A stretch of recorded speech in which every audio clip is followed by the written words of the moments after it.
Bonjour tout le monde, j'espère que vous allez bien. Abonnez-vous, un max de pouces bleus, c'est Crypto Trading Social Club et aujourd'hui on va faire un petit tuto sur Bitfinex. Alors Bitfinex, il y a beaucoup de gens qui me l'ont demandé. Avant d'aller sur Bitfinex, on va faire ça, mais je voulais vous parler d'un petit truc juste une minute. C'est que je me suis encore fait bloquer sur Facebook par un collabo, donc la nomenclature m'a banni un mois. Donc je peux plus accéder à la page.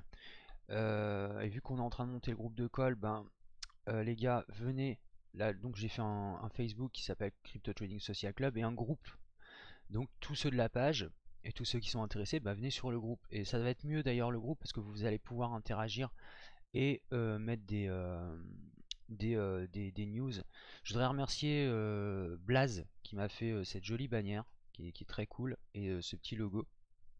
Très bien, je voulais le remercier au passage. Et puis voilà, ça va nous permettre de pouvoir avoir plus d'interactions.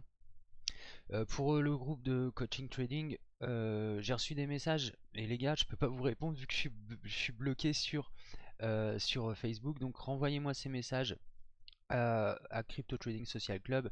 Et il y a aussi Crypto Trading Social Club, donc ça c'est moi, vous pouvez me demander en ami, il n'y a pas de souci les gars. Et comme ça vous pourrez me reposer les questions et comme ça on restera en contact. Donc voilà, c'est ce que je voulais vous dire. Donc voilà, et je pense que le groupe ça va être plus sympa que la page. Pourquoi? Parce que la page, il n'y a que moi qui publie dessus. Et quand quelqu'un publie, ça passe à l'as quelque part, ça passe derrière mes publications. Donc là au moins il y aura, si vous voulez mettre des news, des analyses ou quoi que ce soit d'autre, eh bien vous pourrez le faire et puis on pourra interagir. Donc évidemment je mettrai mes analyses, etc. Je reprendrai la page en main quand elle sera plus bloquée, mais je pense qu'un groupe c'est plus sympa quand même. Et peut-être que je ferai la page au final aussi sur ce groupe, enfin sur ce profil Facebook, comme ça je serai plus bloqué, puis celui-là il sera uniquement trading, donc professionnel, et voilà, j'aurai pas l'occasion de tomber sur des gens qui veulent me striker de la bien-pensance. Donc voilà ce que je voulais vous dire. Allez, on part sur un petit tuto sur Bitfinex. Donc n'oubliez pas, tous ceux qui m'ont envoyé des messages, Sofiane, Pierre, etc., Darius, etc., etc., venez sur cette page ici, envoyez-moi des messages privés ou demandez mon ami directement. Et puis là, comme ça, on va pouvoir discuter de tout ça. Je réponds aussi sur les mails tout à l'heure, les amis, parce que j'ai pas eu le temps de répondre à tous les messages. C'est parti pour Bitfinex. Alors on m'a beaucoup demandé.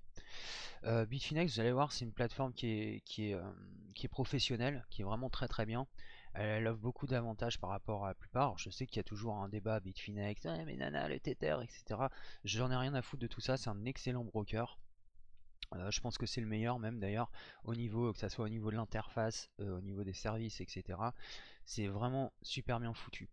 Alors bon, là déjà on est dans le trading, d'accord? Donc trading, il y a exchange et margin. Je vais vous expliquer ça juste après.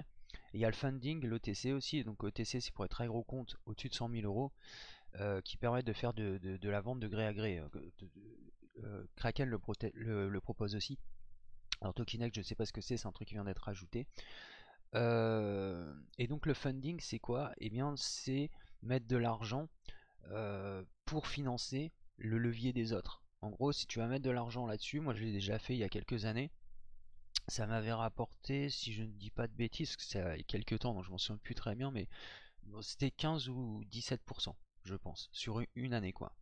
Donc c'est du revenu passif qui peut être intéressant, et ça permet, donc Bitfinex est une plateforme peer-to-peer, ok, donc ça permet qu'on puisse trader du BTC en margine, de l'Ether, du ETP, etc. etc. D'accord? Donc c'est pas mal. Funding, ça peut être intéressant. Moi j'en fais plus maintenant, je fais que du trading, mais j'avais fait ça et je trouve que pour du revenu passif c'est pas mal et ça va permettre, si tout le monde faisait ça par exemple, ça nous permettrait de pouvoir... tout n'est pas disponible en margin, hein. Le data, je pense qu'à mon avis en margin il n'existe pas. Le GNT non plus, mais il suffit que des gens les financent pour que tout d'un coup ils soient accessibles au levier. Donc il y a quand même pas mal de leviers, hein, je pense qu'il y a bien une 20-30 monnaies, je ne les ai jamais compté, mais bon, qui sont disponibles en levier. Vous pouvez voir qu'il y a énormément de monnaies sur Bitfinex, je pense que c'est même le seul qui a autant de monnaies à proposer que ça. Vous pouvez les retrouver aussi sur Etherfinex ou EOSFinex, qui sont en fait là où on trade en Ether ou en EOS. Vous avez donc pareil là ici, ça c'est le trading, la funding pour ceux qui sont en funding, etc. Bon, on oublie ça. Là vous avez sentiment métrique du donc ce sentiment c'est c'est un truc que j'utilise jamais, mais en fait ça peut être intéressant, vous pouvez aller voir ça. Sinon en fait ce qui va nous intéresser ici c'est la paire que vous allez trader. Donc, moi je trade principalement en USD, mais vous pouvez choisir USDT, DAI, XLM, EOS, GTP, GPB, donc le pound, Ether, le yen, euro, BTC, USD. Ok, c'est quand même une plateforme très très large qui est vraiment accessible à tous. Alors, au niveau du trading, vous allez avoir une plateforme. Donc ça, c'est pas ma plateforme avec laquelle je trade, c'est mon deuxième compte. Alors normalement, on n'a pas le droit d'avoir deux comptes. Il est au nom de ma femme, celui-là. Je l'utilise pour des dons, pour des transferts, des trucs comme ça. Enfin voilà, bon, bref, je vais pas m'expliquer là-dessus, ça concerne que moi. Et donc voilà, on va trouver les positions, les ordres. L'order history book, je le montrerai pas non plus parce que voilà, il y a des trucs personnels dedans. L'order book, on va aller voir juste après, je vais vous expliquer comment tout ça fonctionne. Donc l'order book banal, hein, profondeur de marché, le montant, le total, etc. Bon, je pense que vous connaissez ça, vous savez les lire. Les trades que vous passez. Donc là, les dépôts, les retraits que vous faites sur cette plateforme-là. Je voulais vous dire, ouais, si vous intéressez, ouais, donc déjà vous avez le droit qu'à un compte, ce qui est plutôt normal. Et donc après, soit des prête-noms, des machins comme ça, mais bon, enfin, bref. Ils mettent environ, je crois, 6 semaines à faire les vérifications. Ok. Ou alors vous mettez direct 10 000 balles, là ils vont vous écouter tout de suite et vous allez le vérifier tout de suite, je pense. Mais sinon, les vérifications pour les plus petits comptes, ça prend 6 semaines. Mais il n'y a pas de souci, c'est tout à fait valable. Vous pourrez trader selon les dépôts que vous faites, mais maintenant c'est ouvert à tout le monde, donc vous pourrez trader. Je l'avais dit, hein, à la fin de la bulle, ils allaient enlever cette, comment dire, ce truc des 10 000 balles, et bah c'est exactement ce qui s'est passé. Donc les wallets, alors ça c'est très intéressant et c'est assez génial. Donc donc il y a le funding, l'exchange et le margin, d'accord. Donc là par exemple on a Abyss, on a toutes les monnaies, d'accord. On va mettre par exemple allez 10 000 Abyss comme ça, et puis on va les envoyer on est en exchange, donc ok, on trade en BTC ou en Abyss, etc. Et on veut les envoyer en margin. Et bien on fait ça, transfert, ça se fait en une seconde. On envoie tout l'argent donc de compte à compte. D'accord. Si vous voulez aller par exemple de funding à margin, c'est possible aussi. Comme si vous voulez aller de margin à exchange. Donc si vous voulez trader en margin, bah, tout simplement vous prenez ce que vous avez sur votre exchange et vous allez vers le margin. Ok. On ne peut pas trader en marge avec du levier sans envoyer dans les portefeuilles. Balance, pareil, je vais pas les montrer, mais là vous allez avoir le récapitulatif de tous vos essais avec 3 colonnes, donc margin, funding, etc. Et évidemment les montants, etc., etc. Alors, currencies conversion, ça c'est assez intéressant. Vous mettez par exemple, vous achetez voilà du Léo, du machin, etc. Et pardon, vous mettez en BTC et pareil, vous pouvez l'échanger, etc., etc. Alors ça va plus, c'est plus utilisé par exemple parce que là ils viennent de lancer le Leocoin. Alors je sais pas bien compris ce que c'est encore que le Leocoin, mais je me suis pas renseigné du tout dessus d'ailleurs. Mais bon, donc ça va être la conversion. Les retraits, bon là je peux le faire. Alors, ouais, j'ai tout viré, c'est bon. Les retraits, ben, c'est simple, c'est exactement la même configuration que les dépôts. Vous choisissez euros, pounds, etc. Et puis vous allez avoir tout ça. Vous pouvez envoyer de wallet à wallet ou déposer direct du fiat. Bon, tout ça, je pense que j'ai pas besoin de l'expliquer. Allez, on va aller vers ce qui nous intéresse directement, c'est-à-dire le trading. Alors, vous avez vos indicateurs, ça marche sur TradingView. D'accord? Donc c'est exactement la même chose que TradingView, à quelques exceptions près, mais bon, c'est vraiment très très pratique. Donc on va passer à ce qui nous intéresse, c'est les ordres. Alors là, je vais pas en passer les gars, mais je vais vous montrer comment ça fonctionne. Alors on va commencer par le margin et ensuite l'exchange. Euh, le margin trading, alors il faut faire attention, le margin trading, il y a une maintenance de votre compte. Donc il va y avoir 15% de maintenance, d'accord? Il va y avoir ça, Recreate Equity, tu vois. Le 760 là, c'est qu'il doit avoir 200 balles à peu près, de 220 balles peut-être qui doivent être mis dans le margin, le reste en échange. Ok. Le Recreate Equity, il est important. C'est que ce Recreate Equity, il va grandir ou rapetisser au fur et à mesure. Si par exemple, imaginons, tu prends un short ici, ou voilà, je vais prendre un exemple ici, d'accord.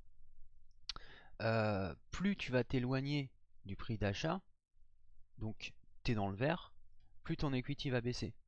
Et inversement, si ça se passe mal, c'est-à-dire que c'est important de comprendre le margin trading, parce que dans le margin, il y a des frais, j'en parlerai juste après, mais au-delà de ça, il y a aussi une possibilité de se faire de tout perdre. C'est pour ça qu'on met des stops, etc. et que le margin call, qui est en fait, c'est quoi l'appel de marge, hein. Le margin call, c'est quand tu as une position, qui imaginons, tu as acheté, je sais pas, imaginons tu as vendu là, tu vois, la position de ton compte, elle est, je sais pas, imaginons 10 000 euros. Et toi, tu voulais que ça vende ici, et en fait, ça fait que monter. À un moment, tu vas être liquidé. C'est-à-dire que tout l'argent qui est sur ton compte, bah, il va y passer, mon pote. Ok. Donc là, c'est pas du tout comme les exchanges où tu te retrouves bloqué. Là, ton compte va être liquidé. À un moment, je crois que c'est 40%. Enfin, autour de ça, je pense que tu te fais liquider. Donc l'equity, elle, c'est intéressante à regarder. Ok, d'accord. Après, le margin trading, le but c'est pas d'avoir de pas aller vers les margin call, hein. Honnêtement, le but c'est de bien poser ses trades, parce que ça peut être stressant le margin, parce que là c'est des leviers de 3-3, c'est pas des leviers énormes, mais d'où l'intérêt de toujours poser des stops quand on est en margin.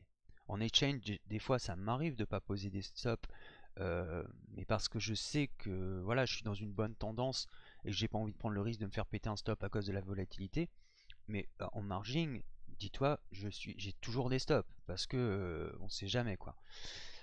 Donc voilà, toujours important de bien poser les stops, etc., etc., et de comprendre comment ça fonctionne. Il y a pour les frais, etc. Je vais pas vous expliquer tout ça parce que vous avez les cas dans la charte de Bitfinex, tout est assez bien expliqué, je trouve. Vous pouvez traduire en français sur Google, hein. Et donc vous allez avoir les fees, etc., etc. D'accord.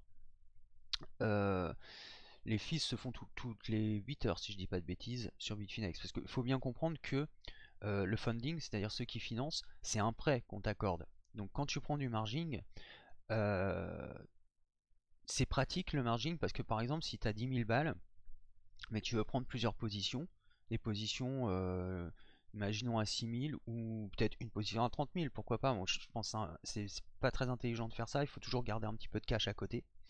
Justement pour l'equity par exemple, etc. Et puis pour la sécurité.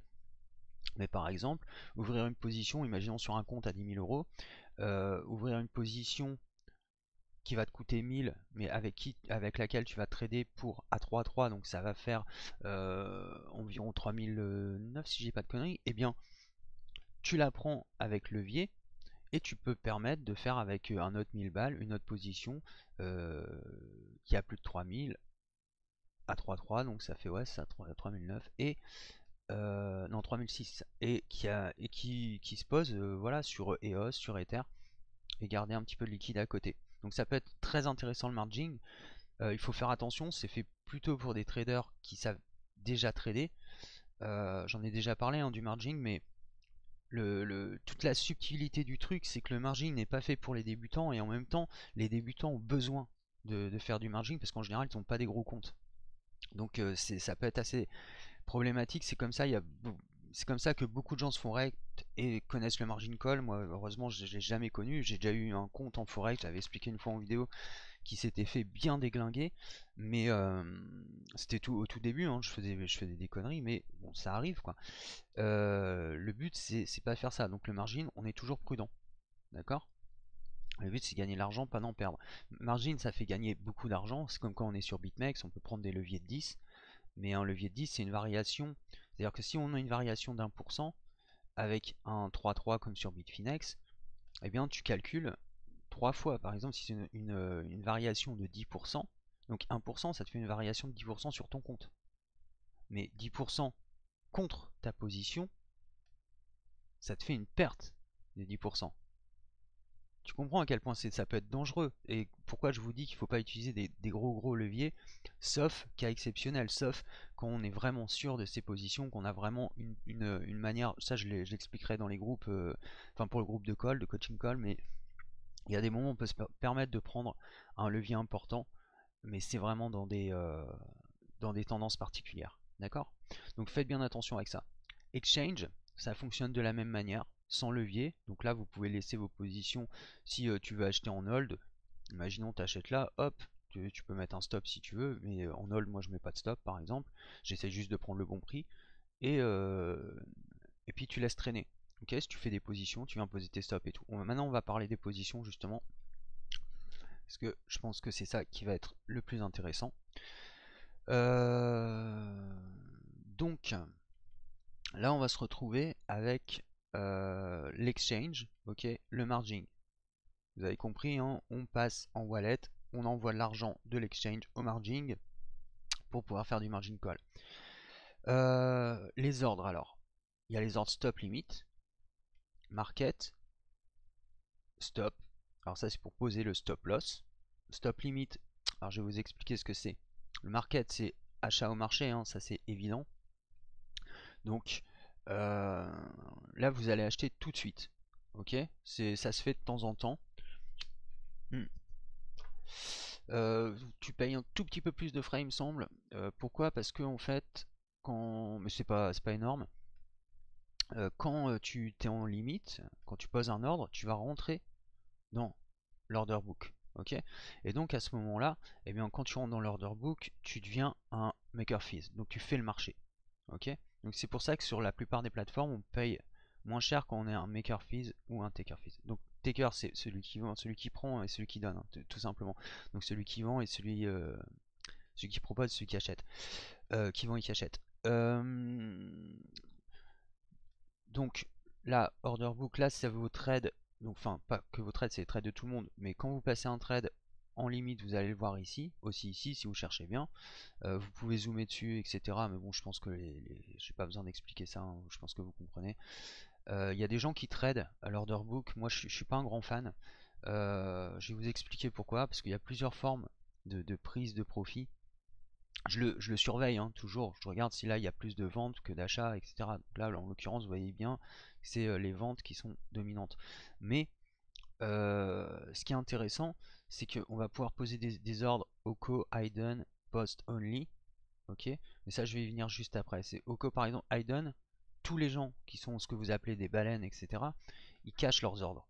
Ok, parce que quand tu trades 1 million d'euros sur BTC, t'as pas envie que les gens voient ta position dans le carnet d'ordre. Sinon, tout le monde va aller. Le but, c'est d'avaler les petits poissons.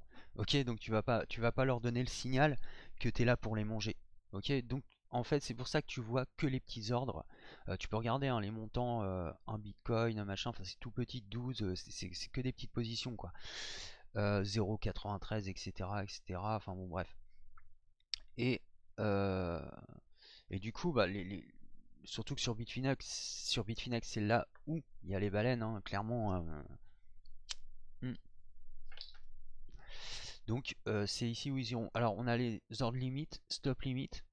Alors je vais vous faire la différence. C'est un ordre limit, ça se place au-dessus du marché, c'est un take profit, hein, tout simplement. Quand vous voulez prendre un ordre en dessous, vous mettez un stop limit, clairement. Quand on est dans des positions et inversement, si c'est vendeur, par exemple si tu es en margin et que tu vas vendre, un stop limit va se mettre là et un limit va se mettre ici, ok. Mais dans la position exchange, ça va être l'inverse. C'est important pour le slippage. Parce que tu peux très bien, par exemple, mettre un ordre limite ici, il va être slippé par le marché, alors que toi, tu voulais être pris à 8200. Et hop, tu vas être pris maintenant. Ça s'appelle le slippage. Donc pour éviter ça, bah, il faut bien tout le temps bien les poser et comprendre les limites et les stop limites. Donc si tu es vendeur, par exemple, tu vas prendre ta position stop limit ici. Le moment où par exemple tu dis voilà, là on a une tendance, imaginons je vais la dessiner. On va la laisser travailler, d'accord. Si on arrive en dessous de ça, je short, je pose mon ordre ici, d'accord, et hop, j'envoie stop limit, ok, stop loss ici. Alors, les stops, je sais qu'il y a beaucoup de gens qui ont du mal à les... donc vous avez bien compris, stop limit, ça va. Alors les stops, voilà. Les stops, c'est très simple. Tu prends ta position, tu as acheté par exemple un bitcoin, d'accord. Tu as acheté un bitcoin ici, tu vas mettre ton stop à 6005. Voilà, tu l'as pris à 7000, tu le mets à 6005. Imaginons, hein, c'est tout à fait pour l'exemple. Eh bien, là, tu vas mettre le nombre de positions que tu veux, enfin si c'est l'entièreté de ta position que tu veux stopper, ok, tu peux mettre deux stops si tu veux, machin, mais tu mets ton stop ici, tu mets ta position en Bitcoin, donc 1, donc là, tu vas choisir ton prix et le montant, ok, là tu vas décider de mettre, par exemple, on était à 6005 je crois, ou je sais plus, voilà, on met à 6005, on met le montant, on met 1, d'accord. L'ordre va se passer. Ensuite, tu pourras déplacer ton stop.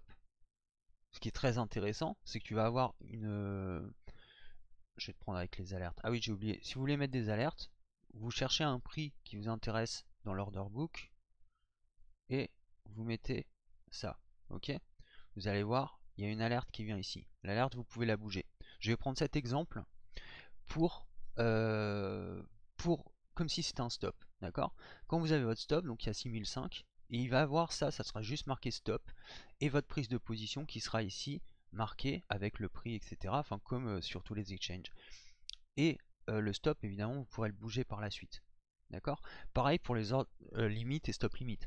Une fois qu'ils sont placés, ça pourrait être marqué stop limit ici, et puis vous allez pouvoir les déplacer et les mettre à votre convenance, les ajuster, etc. D'accord. Donc c'est assez facile à poser au final. Je sais qu'il y a plein de gens qui n'arrivent pas à le faire parce qu'ils ne comprennent pas que quand on achète, une fois que tu mets ton stop, tu le vends parce que c'est une vente. N'oubliez pas un truc sur Bitfinex, comme sur, je crois, sur Kraken aussi d'ailleurs, à chaque fois que vous coupez une position, vous enlevez vos stops, vous enlevez vos limites, vos stop limites, etc. Pourquoi? Parce que si vous ne le faites pas, ces ordres-là, c'est des ordres d'achat ou de vente. Il faut bien comprendre qu'un achat limite, c'est un ordre de vente, mais c'est si tu passes dedans, mais il va acheter. Pareil, le stop. Donc si tu es en train de revendre quelque chose, il va te revendre des positions alors que tu n'es plus sur le marché. Tu vois, il faut comprendre que quand on achète quelque chose, on rachète notre position. D'accord? C'est-à-dire que j'ai acheté ma position ici, à 6000, à 5000, à 6000 par exemple. Je rachète ma position ici, en fait je la revends, mais je la rachète. D'accord? Et posez pas vos ordres, sinon vous allez re-rentrer dans le marché sans le vouloir. Donc on oublie, imaginons que ça c'est un stop, etc. J'ai fermé ma position, je ferme mon stop. Très très important. Si vous oubliez ça, vous allez avoir des catastrophes, vous allez re-rentrer dans le marché sans le vouloir. Ok? Comprenez bien ça, c'est très très important. Alors ensuite on a du trailing stop. Alors moi c'est des choses que j'utilise pas beaucoup. Pourquoi? Bah, j'aime pas ça, mais pour un débutant ça peut être pas mal. Ou en bubule, pourquoi pas un trailing stop, mais moi j'utilise très peu. Mais un trailing stop c'est quoi? C'est un stop suiveur. C'est-à-dire que je prends un exemple. Imaginons ta position est ici, voilà, d'accord, et on va mettre ton stop à moins 10%. Ok. Je l'ai pas, voilà. Donc ça, c'est notre position, elle monte, on est content, tout va bien, et notre stop va suivre toujours de 10%. D'accord? Ça peut être intéressant. Ça peut être aussi galère parce que vu qu'il y a beaucoup de volatilité dans les cryptos, il faut bien les calculer. Tu peux rentrer là, te faire stopper là, puis ça remonte là. c'est un exemple. Bon, stop suiveur, il y a des gens qui aiment bien, d'autres qui aiment pas. Moi, j'en utilise pas beaucoup, mais c'est utile, c'est utile. Alors là, il y a tous les ordres, hein, c'est vraiment des ordres. Voilà, quand je vous dis c'est une plateforme professionnelle, il n'y a pas de souci. Ce que vous pouvez pas faire sur Binance, etc. Ici, vous pouvez tout faire. Alors, File or Kyle, ça c'est intéressant aussi, je le prends ou le tue. C'est-à-dire que si le trade n'est pas pris, il est tué direct. D'accord. Alors c'est surtout pour des gens qui font des trades ou par exemple ça c'est pour immediate or cancel, c'est surtout pour du scalping. Donc c'est soit on le prend, soit on annule l'ordre tout de suite. Surtout pour ceux qui utilisent du margin là en fait, hein, et qui vont prendre des positions tac je rentre je sors. Enfin voilà, donc ces ordres qui vont être posés, s'ils sont pas validés, ils sont tués direct. Vous n'avez pas trop utilisé ça en général. Ce qui vous intéresse c'est surtout ça, hein, clairement. Alors le token manager, honnêtement je sais pas ce que c'est. Scaled, alors ça c'est intéressant, mais ça s'utilise en margin, c'est assez compliqué. Je vais pas trop en parler là, mais en gros, vous mettez votre ordre, le montant, le prix que vous voulez, le prix où ça va aller au-dessus, en dessous, et la variance. Donc c'est un truc qui va fonctionner, tu vois, si s'il y a de la volatilité. Mais enfin, ouais, c'est assez compliqué, je vais pas rentrer là-dedans. Alors il y a des ordres cachés, ok. Donc ça c'est vous apparaissez pas dans le carnet d'ordre. Bon, pour les petits ordres tu t'en fous, hein, t'as bien compris que voilà quoi. Les ordres locaux, donc locaux c'est un stop en fait, hein. Au final c'est rien de plus que ça quoi. Y a TIF, pareil j'utilise jamais. Alors c'est pour la date. Donc là tu peux mettre une date de fin de trade. Par exemple tu commences à trader ici, tu dis que voilà au bout de autant de temps tel jour t'arrêtes. Bon voilà quoi. Et tu peux le combiner avec les ordres OCO, etc. Hidden. Alors OCO ça c'est intéressant, hein, quand même. Si tu les prends par exemple en limite, tu vas mettre ton prix ici, le montant que tu veux, donc le prix. Loco stop, donc c'est l'endroit où tu veux prendre ta position en gros, où tu veux te stopper ta position, pardon. Mais autant utiliser des limites et des stop limites, ok. Post only, pareil, alors ça peut être intéressant quand même. Euh, Ça, voilà, c'est ce que ils disent là. Limite les ordres pour être sûr. Enfin, ouais, c'est pas super intéressant en fait, mais bon, on s'en fout. Donc voilà, à peu près Bitfinex. L'important c'est surtout ça, hein, de comprendre comment on pose les stops là-dedans, comment ça va arriver. Donc je vous ai montré à peu près avec les trucs. Si tu achètes au marché à 6003, bah, tu auras un ordre ici avec ton ordre noté et le pourcentage que tu vas faire. J'ai oublié quelque chose, c'est en margin. Ah oui, ah ouais, ça c'est position, ordre et history. Ok, donc position, je vais vous prendre un exemple que j'ai trouvé sur le net. Alors il faut que je retourne sur le logiciel. Alors désolé, ça va pas être beau pendant 2 secondes. Po, po, po. Donc voilà, voilà. Là, ça c'est intéressant parce que quand vous êtes en margin, vous avez les positions, d'accord. Donc là ici, vous avez la paire, le montant. Donc là, il y a un BTC. Donc ça c'est du BTC, ça va être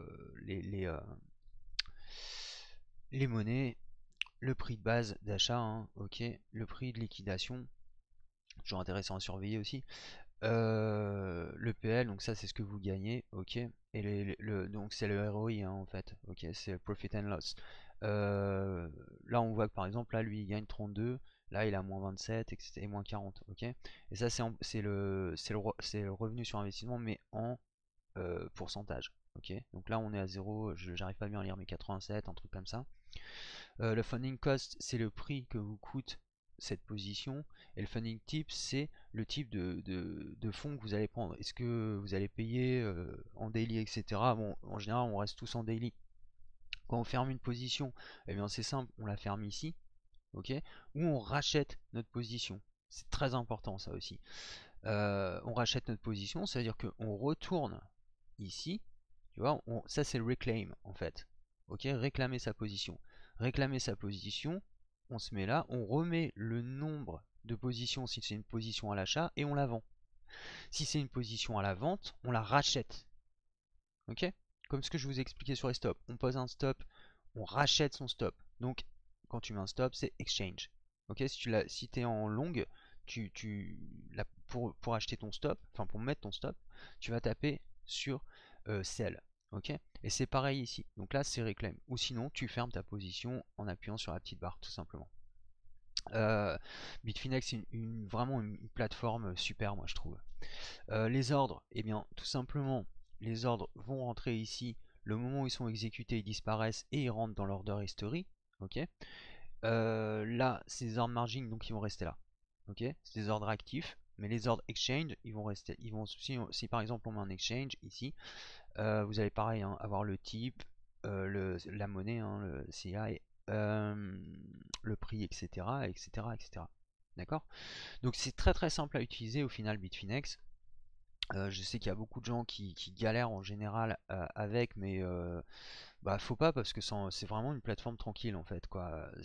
Après je sais qu'il y a les gens qui sont dans le trip stressés, tu vois, parce que Bitfinex n'est pas transparent, que ça soit avec Tether, etc. Mais ça c'est leur problème si tu veux, tu vois. Tant qu'ils gèrent bien au niveau clientèle et pour l'instant ils ont toujours bien géré, bah, tout se passe bien pour moi quoi. Donc moi j'aime beaucoup cette plateforme de trading. Alors je l'utilise pas fondamentalement comme ça parce que je trade avec Koniji, mais si vous n'avez pas Koniji et que vous voulez aller sur Bitfinex, eh bien franchement c'est vraiment une super plateforme de trading. Je vous rappelle encore une fois, hein, il y a un nombre incalculable de coins, je pense qu'il y en a bien 250. C'est vraiment une très très bonne plateforme. Et malgré voilà le côté sulfureux un peu qu'elle a, et puis on est aussi dans un truc très émotionnel. Moi je comprends très bien qu'une entreprise n'a pas envie d'être transparente avec l'État. Moi ça me pose pas de problème tant qu'elle elle est posée avec ses clients, tout va bien quoi, tu vois. Mais pour l'instant on verra hein, sur les affaires Bitfinex et tout, mais bon pour l'instant moi je continue à trader dessus tant que j'ai pas d'alerte maximale. Et euh, et voilà tout ce que je voulais vous dire. Donc j'espère que j'ai rien oublié, que ça a été assez complet. Je sais qu'il n'y a pas de tuto en français, euh, donc voilà, j'espère que j'ai rien oublié. J'essaye de réfléchir, de me dire, oui, voilà, tout ça c'est fait. Ouais, je pense que voilà, c'est fait. Donc voilà, très bonne plateforme. J'espère que ça vous a aidé. Ciao tout le monde.